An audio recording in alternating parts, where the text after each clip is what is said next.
Oh, the secret to longevity. Honestly, there's maybe a couple things. Number one, be a nice person. Honestly, like, and that sounds so cheesy, but I run into promoters all the time that were booking us when we were our local band, and all of them were like, so you know why like we picked you to open up for like Kitty and Non-Point and all that at our club, and I'm like, because we were awesome. He's like, well, not really. It was more because we knew that, okay, we could have Halestorm in, maybe they don't draw as many tickets as this other cover band or something, but we know that they're not gonna trash the dressing room, they're not gonna argue with the promoters, they're not gonna, make everyone have a bad time. So being a nice person really does go a long way. We probably wouldn't have gotten those gigs if we weren't. Number two, like honestly, like we don't have a destination. You know what I mean? Like we have, the goal has always just to continue. And I think that is important because I feel like once you say, well, once we get signed, we've made it, or like we win a Grammy, we've made it. Those are just mile markers on this really long highway. So you just kind of have to like live in the moment and appreciate absolutely everything there. And then one more thing that I think helps, just with growth and forward movement and keeps us going is that we are very adamant. We don't use a click track on stage. We don't use any tracks. There's no backing, anything. Nobody's miming. So literally, and we switch up the set every single night. So it's a different set every single night. And I think that just keeps all four of us, like we are forced to listen to each other and to respect everybody's role in the band. And you try to get better always because once you go out on stage, it could be magical or it could be a complete train wreck, but that's up to you. So there's this beautiful panic that I think keeps us going as well. I warm up to some degree on both instruments. I used to have, when I was a teenager, I used to have like a set time, like, okay, I'm warming up for an hour and this is what I'm doing and here's the layout, and like get very like OCD about it. And now what I've discovered, because I just know my body so well now, because we just tour all the time, is that if I wake up and I'm like, okay, everything's there, like I'll check my range like a little bit like in the middle of the day, and if everything's there, I don't warm up as much. Same thing with guitar. It's like from day to day, like we're in a different country every day. It's like, who knows, all the plane rides, it's like, oh, my fingers don't fit because of the plane. Well, I started with the Gibson guys, and they actually approached me at NAMM, at the NAMM convention, Summer NAMM, years ago, and literally were like, do you want to do a signature guitar with us? And of course, I like look behind me like, are they talking to me? Is Slash standing behind me? Like, what? So, and then they're like, okay, take some time, like, to figure out what you're going to do. And I'm like, I know exactly what I want to do, because like, I had this kind of planned in my head. It was like a dream of mine to do a signature with them. And so we did 2 signature guitars with Gibson.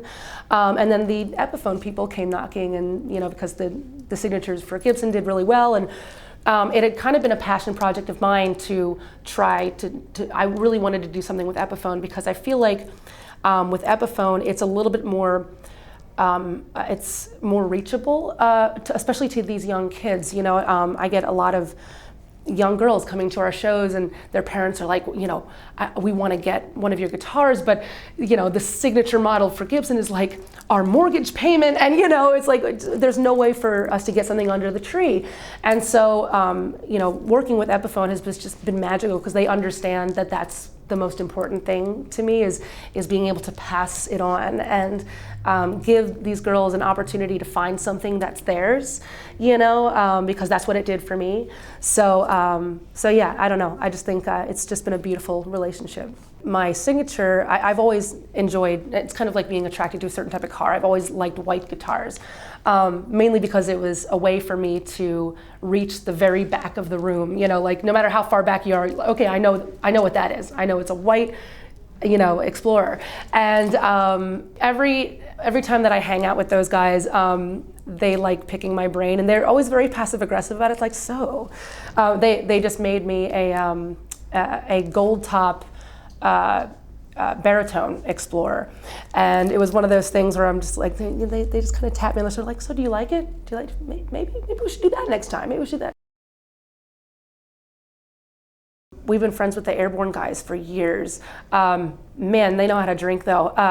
One time we were playing this festival together and we were all hanging out afterward, and the lead singer went missing. We're like, oh, we must have gone to bed, whatever. It's like, oh, okay, bus call came about like 3 a.m. So we all get on our bus.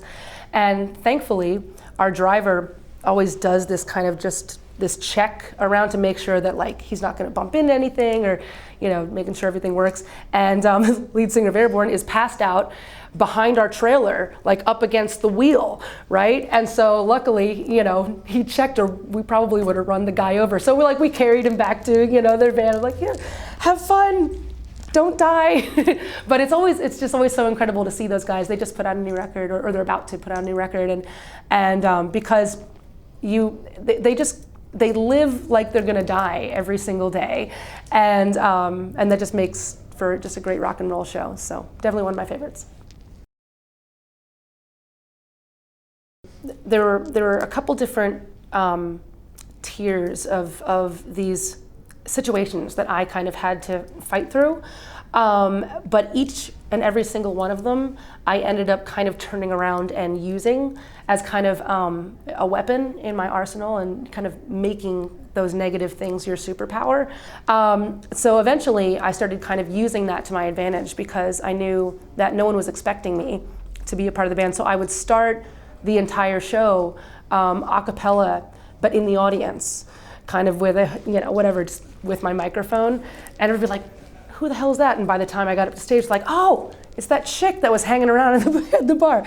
So just kind of taking them by surprise. The next situation, I remember we were trying to, shop to labels, and we shopped to everybody.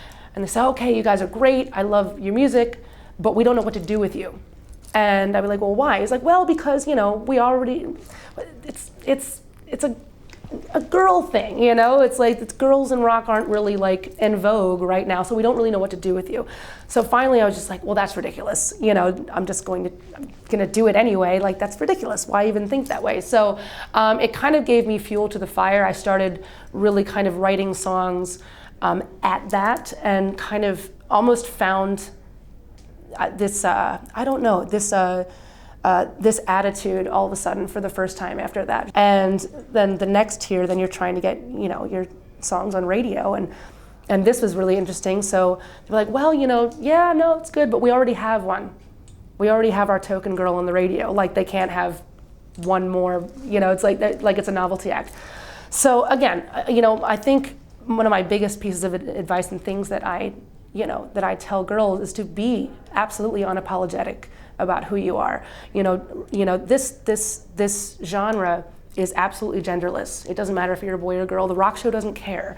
Don't let anybody tell you that you can't, because I literally am standing here after 22 years being in the same band, being a girl, standing up on stage, playing guitar in 8-inch heels, mind you, and I'm living proof that you can absolutely be whatever you want to be.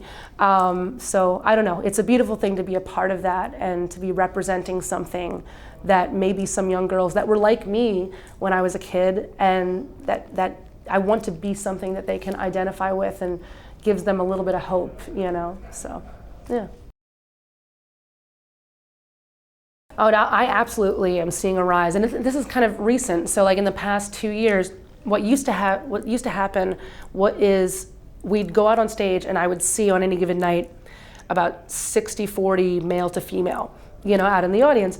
And the past 2 years, it's completely flipped, and I'm seeing these women that are owning this music, and not because their boyfriend drugged them there and they have to stand there, and it's like they have a primal need to be there. It's not like they're there just for casual entertainment. They are owning this music, and it's such a wonderful thing, because I'm looking at girls that are just like me, that we're in this because it's a part of us, and it's so much. And for me, this is so much more than a career choice. This is an extension of who I am, and I get to be my best self on stage for however long we're playing, and to look out and be surrounded by like-minded women that just want to rage, and to kind of be the host of that party is a beautiful thing to be a part of.